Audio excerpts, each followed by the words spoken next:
कन्हैया शर्मा। आज जब आप सबको पता होगा सावन का पहला सोमवार और मैं आया हूँ सेंगाल धोरा। मनोकामना पूर्ण होती है, ऐसा कुछ हुआ है क्या? पर्चा होता था पहले बहुत पर्चा होता था। आज भी पर्चा है, रूपनाथ जी का है, महादेव का है। उनकी आयु बताए, एक श्लोक आता है, मतलब एक दोहा आता है, रूपनाथ रण सूरमो कमर ध्वज कुल मोड़ बेर बारा बर लियो तन रंग राठौड़। अर्थात कैसे भी पहले समझ लो कि महाभारत काल की बात यहाँ पर वर्णन आता है परशुराम जी का, क्योंकि परशुराम जी ने सबसे उनके हाथ की शिवलिंग है, उनका ही आसन आज भी यहाँ पर है। उनके वो मैं जो मेन इस दुनिया का मैंने महत्व सुना है, आप थोड़ा बताइए इस दुनिया कब का है और किस काल का है? जी, विशेष तो स्थापना है ना वो भगवान परशुराम के हाथ से हुई है। अच्छा। कैसे कि भगवान परशुराम जी ने जब ना सृष्टि पर क्षत्रियों का 21वां संहार किया था, तो कि उनका वो क्रोध शांत नहीं हो पा रहा था, तो शांत नहीं हो रहा था, तो उनके पिताजी जमदग्नि के पास गए और बोले कि नमस्कार साथियों, आपका दोस्त, आपका भाई, आपका साथी, संतों के चरणों का दास, मैं कन्हैया शर्मा। आज जब आप सबको पता होगा सावन का पहला सोमवार और मैं आया हूँ सेंगाल धोरा। जी हाँ, यहाँ धुना का बड़ा महत्व है और सावन में महादेव की यहाँ शिवलिंग है। यहाँ पर शिवलिंग जो कह सकता हूँ भगवान परशुराम जी के हाथों में स्थापित की गई है, तो उन्हीं के दर्शन के लिए आए हैं और यहाँ का महत्व भी मैं आपको बताने की कोशिश करूँगा। चलिए मेरे साथ।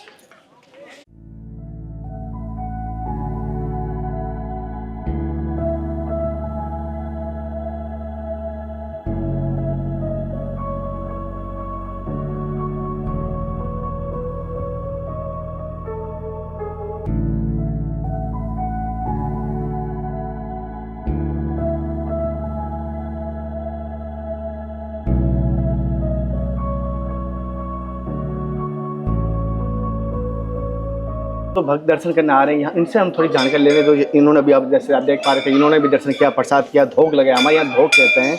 यहाँ का क्या महत्व है? जैसे आपने अभी धोने पे धोख लगाया था, इसका क्या महत्व है? इस स्थान का क्या महत्व है? ये रूपनाथ जी का धुना है। हाँ। मधुदेव है रूपनाथ जी, तब शक्कर रूपनाथ जी। तो यहाँ कोई चमत्कार है क्या? कोई कष्टों का हरण होता है, कोई मनोकामना पूर्ण होती है, ऐसा कुछ हुआ है? पर्चा होता था पहले बहुत पर्चा होता था। आज भी पर्चा है, रूपनाथ जी का है, महादेव का है। किस प्रकार के रूपनाथ जी के धुने के चमत्कार होते हैं यहाँ पर? हाँ, तो आराधना देव है, लोग भक्ति करते हैं, उसको भक्ति और फल तो मिलता ही है। आपने कोई चमत्कारी कहानी सुनी होगी, आप तो बुजुर्ग है हमारे। हाँ। तो आप थोड़ा हमें बताइए, जो यहाँ की कोई पहले का इतिहास है या कोई चमत्कारी घटना हुई है? ये चमत्कारी घटना तो यहाँ पर्चा तो बहुत हुआ है, कुछ सैकड़ों हजारों पर्चा है। तो ये धुना कोई आज का थोड़ा ही है, ये तो हजारों साल पहले का है। शिव जी महादेव का, रूपनाथ जी का, भोगनाथ जी का। तो यहाँ प्रसाद का मतलब अकाल नहीं पड़ता, यही पहली प्राथमिकता ये। अच्छा, अकाल नहीं पड़ता, अकाल नहीं पड़ता। कहीं भी मुल्क में अकाल होता तो यहाँ कुछ न कुछ 25-30%, 50% जमाना होता ही होता है। अच्छा। सब ऐसा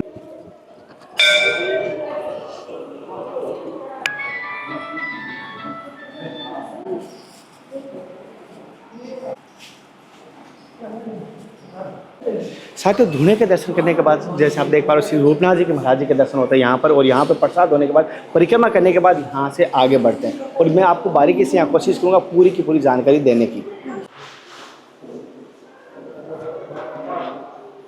साथियों, जैसे कि मैंने आपको सबसे पहले बताया, हम भी, आपने देखा भी होगा, सबसे पहले अभी हमने आपको धुने के दर्शन से पहले यहाँ दर्शन होते हैं और सबसे पहले धुने के दर्शन हुए, पहले एक छोटा धुने के बाद यहाँ पर इनके दर्शन करें। ये बात इनसे जानना चाहता हूँ। जैसे कि मैंने देखा है महादेव के बाद में दर्शन हो रहे हैं, जैसे बड़ा धुना है वो बाद में करोगे, लेकिन पहले इस धुने के और यहाँ पर रूपनाथ जी के दर्शन होने का कारण क्या है? कारण आपको जैसे सर्वप्रथम इंटरव्यू में हमने आपको बताया कि गोरखनाथ जी के द्वारा इन्हें जो शिक्षा दान दी थी, फिर उन्होंने जो खिच्ची का वध किया था, खिच्ची का वध करने के बाद यहाँ पर जब वापस आ रहे थे तो वो क्या बाल रूप में खेल रहे थे, तो इन्हें जैसे गोरखनाथ जी ने बताया कि आप हमारे अब स्थान पर नहीं आ सकते, आपने किसी व्यक्ति की मृत्यु की है, आपने किसी को मतलब मारा है, तो आप हमारे स्थान पर आकर अपवित्र हो जाएगा अब हमारे स्थान, तो आप अपने नीचे स्थान बने।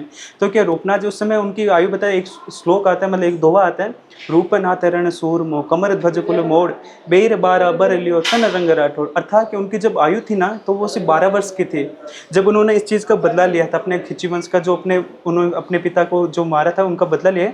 जब वो वापस आए थे तो उन्हें क्या गोरखनाथ जी के द्वारा यहीं पर रहने का आदेश है, मतलब पुट यानी अपना पीछे कर सूरज के सम्मुख करके उन्होंने अपना स्थान बनाया। तो माना जाता है कि जो यहाँ पर जो राष्ट्रीय देव है माना जाता है, इनकी जो कृपा दृष्टि है ना वो सबसे अधिक माना जाए। यहाँ के जो लोकपाल मान लीजिए, चाहे कुछ भी मान लीजिए, सब इन्हीं की कृपा से हैं।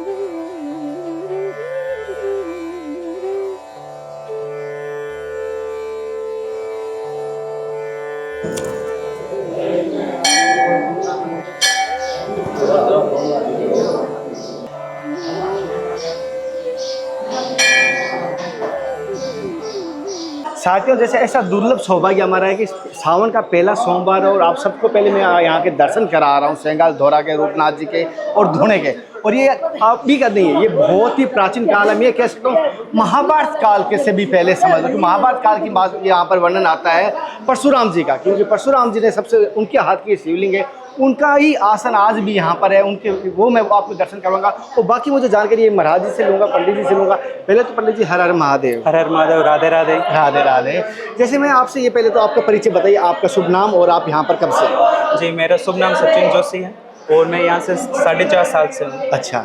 और जैसे कि इस स्थान के बारे में आप 4.5 साल से, आपके सामने कई सावन आए, कई शिवरात्रि आए और कई आपने इतिहास संतों से सुना है यहाँ पर। इस और ये भी बता दो, ये संतों की भूमि है। आज भी इस गद्दी पर संत ही विराजमान है। वही संत विराजमान हो सकता है जो बच्चापन के, बालपन के संन्यास संत है, वही हो सकता है। अभी तक नहीं है कि गेस्ट कोई संत हुआ यहाँ पर, ऐसा अभी तक मैंने जिक्र नहीं सुना है। लेकिन ये राजस्थान की पावन धरा पर है और यहाँ के बहुत सारे चमत्कार है। इतनी आस्था है तभी यहाँ पर पीछे आप देख पा रहे हो, बहुत सारे आप देख पा रहे हो, पीछे दिखाना, यहाँ बहुत सारे भक्त आते हैं। ये नहीं कि आज सावन को देखते हुए कभी भी आओगे, लेकिन भक्तों की यहाँ पर आपको दर्शन होंगे और दर्शन करते हुए, जलाभिषेक करते हुए सबसे पहले हम यहाँ के धुने के आपको दर्शन करें, क्योंकि धुने की परंपरा यहाँ सबसे पहले रही है। जी, के दर्शन करा रहा हूँ। ये धुना है जो मेन, इस धुने का मैंने महत्व सुना है, आप थोड़ा बताइए इस धुने कब का है और किस काल का है? जी, विशेष तो देखिए सभी भक्तजनों को ये कहना चाहता हूँ, जो ये प्राचीन धुना है वो भगवान गोरखनाथ जी के नाम से जाना जाता है, पर इसकी स्थापना है ना वो भगवान परशुराम के हाथ से हुई है। अच्छा। कैसे कि भगवान परशुराम जी ने जब है ना सृष्टि पर क्षत्रियों का 21वां संहार किया था, तो कि उनका वो क्रोध शांत नहीं हो पा रहा था, तो शांत नहीं हो रहा था, तो उनके पिताजी जमदग्नि के पास गए और बोले कि पिताश्री, मतलब मैं ये कैसे अपना क्रोध शांत करूं और मैं कैसे, मतलब जो पाप किया है इतने, वो कैसे मैं मुक्त हो पाऊँ। तो इस चीज़ के बारे में जमदग्नि बताता है कि आप भगवान भोलेनाथ की सेवा कीजिए, क्यों आपके वो आध्यात्मिक गुरु और वास्तविक गुरु भगवान भोलेनाथ थे परशुराम जी के, मतलब उनसे शिक्षा भोलेनाथ से ही ली थी। तो जब भोलेनाथ के पास गए ना, तो भोलेनाथ की तपस्या करने पर भोलेनाथ प्रसन्न होकर उन्हें एक ना शिवलिंग प्रदान किए थे, जो आपने अभी शिव मंदिर में आपको बताएंगे। वो शिवलिंग है जो मनकामेश्वर नाम से भी जानी जाती है, जो नरदेश्वर शिवलिंग है। तो क्या हो ना, जब भोलेनाथ जी ने इस चीज़ का आशीर्वाद दिया तो बोला कि हमें कौन से स्थान पर जाना चाहिए, मतलब कोई पहाड़ियों पर जाते हैं, कोई जंगलों में करते हैं। तो उन्होंने बोले एक मरुदर भूमि देखी, जहाँ पर पावन धरा, पावन स्थापना हो रखा है, और जो ऐसी भूमि देखी है जो ना मतलब साक्षात सृष्टि के अंतर्गत में आती है। जो ये भूमि का एक मध्य स्थान है, वो भूमि के एक मध्य स्थान के अंदर भी आता है। तो इसके अंदर क्या होता है, जब परशुराम जी ने यहाँ पर आकर तपस्या करने चालू की ना, तो सर्वप्रथम भगवान भोलेनाथ की तपस्या करके वहाँ पर शिवलिंग की स्थापना की थी। शिवलिंग स्थापना के साथ साथ यहाँ पर भगवान ने अपना एक धुना भी प्रज्वलित किया था, जिसे अखंड धुना बोला जाता है। ये धुना ऐसा धुना है कि इसके अंदर जब भी आप खोलोगे ना, ऊपर से जो विभूति होती है वो हटाओगे, तो यहाँ पर आज भी आपको है ना अंगारे निकलेंगे, जो उस समय के प्रचलित है। आज भी है जी। क्या हम दर्शन कर सकते हैं ना? वो भी सिर्फ है ना संध्या काल और प्रातः काल आरती के समय खुलता है। संध्या काल और प्रातः काल है, और कोशिश करूंगा मैं आपको संध्या काल की क्लिप यहाँ पर दर्शन करवाने की कोशिश करूँगा, जैसे उन्होंने। साथ ही एक विचित्र बात बताना चाहता हूँ, यहाँ पर एक गुफा है, मैं पहले उसके दर्शन करूँगा, उसका इतिहास मैं महाराज जी से लेने की कोशिश करूँगा। विचित्र बात यहाँ की, आप अचंभा करोगे, ये गुफा कोई ऐसे नॉर्मल नहीं कि छोटी सी है। मैं इसके बारे में सुना था और आज आपको मैं दर्शन करवा रहा हूँ।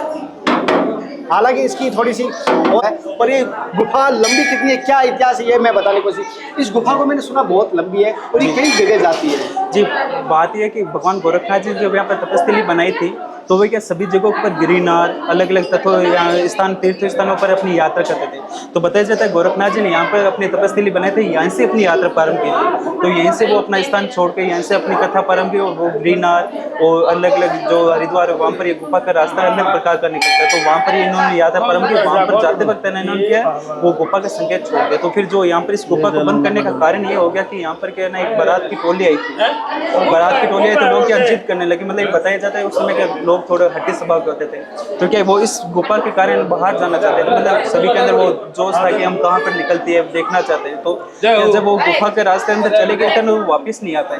मतलब वो गुफा के अंदर ही रहे। और फिर यहाँ से क्या मतलब काफ़ी दूर से मतलब शेर की दहाड़, अलग अलग जीव जंतु जो यहाँ के नहीं था वो ज़मीन के अंदर से यहाँ पर आने लगे। इसलिए हमारे परम गुरुदेव ने इस चीज़ को बंद करा दिया, सिर्फ वो दृश्य मात्र और दर्शन मात्र के लिए रखा ये हुआ है। विशेष कहाँ जाती थी गुफा? जो विशेष माना जाता है, इनके 2-3 द्वार थे अंदर। एक तो बताया गिरनार होता है, एक हरिद्वार, और एक ना एक मतलब काफ़ी दूर वो स्थान अभी तक गुप्त बताया गया। जैसे साथियों मैं ये बता देता हूँ, ये गुफा मैंने भी सुना था, ये गिरनार में भी विजिट कराया था कि गिरनार से गुफा देखी मैंने जहाँ पर सेंगाल की बात आती है, और आज सेंगाल में देख रहा हूँ कि गिरनार की बात आती है। तो ये बहुत बड़ी बात है। ये उत्तराखंड में जाती है, जैसे मैंने सुना है उत्तराखंड हरिद्वार हुआ जाएगा, आपको कह सकता हूँ केदारनाथ हुआ, वहाँ पर भी जाती है। और संतों की यहाँ पर जाने के लिए पूरा बंद इसलिए किया है, बहुत सारे भक्त यहाँ जाते हैं। और अंदर जैसे जंगली जानवर कहूँ कि शेर की कहूँ, क्योंकि आज भी इन गुफा के अंदर संत महात्मा सूक्ष्म रूप में तपस्या कर रहे हैं, और हम अबोध है उस बात को समझ नहीं पाते। हम उस गुफा का दृश्य मान के साथियों जैसे आप अभी दर्शन कर पा रहे हो, मैं पहले ही आपको दिखा देता हूँ। यहाँ पर कुछ लिखा हुआ है, वो भी उससे हमारी मदद हो। उज्जैन के राजा वीर विक्रमादित्य की प्राचीन सिंहासन देखो 32 पुतलियों में से एक ये पुतली है जो इस मंदिर की नींव के समय में जमीन के खुदाई से निकली थी। यानी राजा विक्रमादित्य के जो सिंहासन था उसमें जैसे 32 पुतलियाँ थी इसी प्रकार की, वो एक पुतली यहाँ पर वो है। यानी कहीं ना कहीं इस स्थान के नीचे कहूँगा उनका सिंहासन या उनका राज्य रहा होगा, ये कह सकता हूँ। उनके काल के बाद तो आपको सबको पता है प्रलय भी हुई थी, तो वो सारा का सारा लुप्त हो गया था। लेकिन दर्शन के लिए ये कह सकते उस काल की है। और ये जब भी कभी संतों के द्वारा या संतों के मार्ग द्वारा ये चीज़ें मिलती है, तो ये कहते हैं ना दर्शन का फल है। रियल में आप बात कुछ मांगे ना मांगे, दर्शन का फल माना गया है। और संत अगर बाल अवस्था के मिलते हैं तो उसका भी बड़ा महत्व है। और इस धरा का मैं ये कह सकता हूँ, गाँववासियों से बात करके आप दर्शन करना होगा, किसी भी भारत के कोने में, विश्व में कहीं पर भी एक बार दर्शन करके यहाँ का लाभ जरूर लें।